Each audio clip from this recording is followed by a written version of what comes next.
Once upon a time, he was the fastest man on earth, and yet very few of us know his name and his story. John Paul Stapp was born in Brazil in 1910.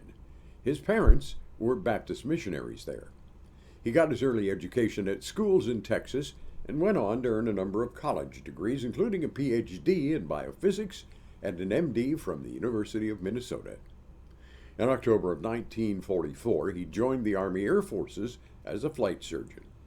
His earliest assignment included a series of flight testings of various oxygen systems that in an unpressurized B-17 at 40,000 feet. One of the major problems with high-altitude flight was the danger of the bends, or decompression sickness.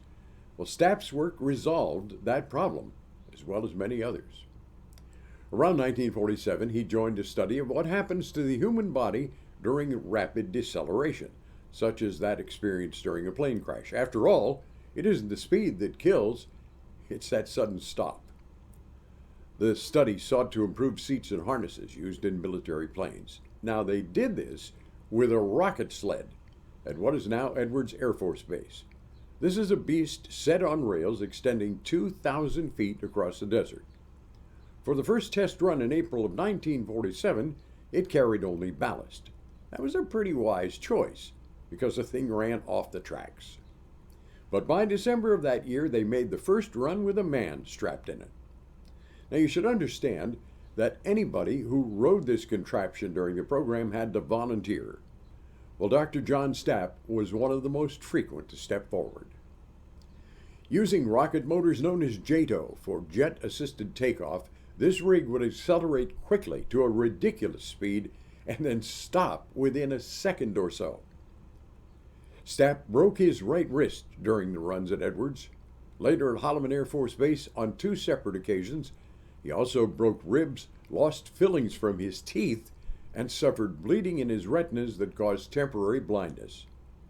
In one of those runs, he survived forces up to 38 Gs. That meant at the instant of deceleration, his body weighed over 3 tons. In his 29th and last ride on the rocket sled at Holloman, Stapp proved that a pilot properly strapped in could withstand over 42 Gs. In that run in December of 1954, the sled, with Stapp in it, reached a speed of 632 miles an hour. That topped the current land speed record and made the doctor the fastest man on Earth. Now remember, this thing could slow to near zero in just over 1 second. That slammed the rider forward with tremendous force. It was likened to the unprotected body hitting a brick wall at 50 miles an hour. You would think that Stapp would not have survived very long, given what he went through. You'd be wrong. John Paul Stapp lived to the age of 89. He passed away in November of 1999. Every pilot of a military aircraft today owes that fearless pioneer a debt of gratitude for the combination lap and shoulder strap harness that keeps them firmly in their seat, a direct result of Stapp's death-defying rides in that rocket sled all those decades ago.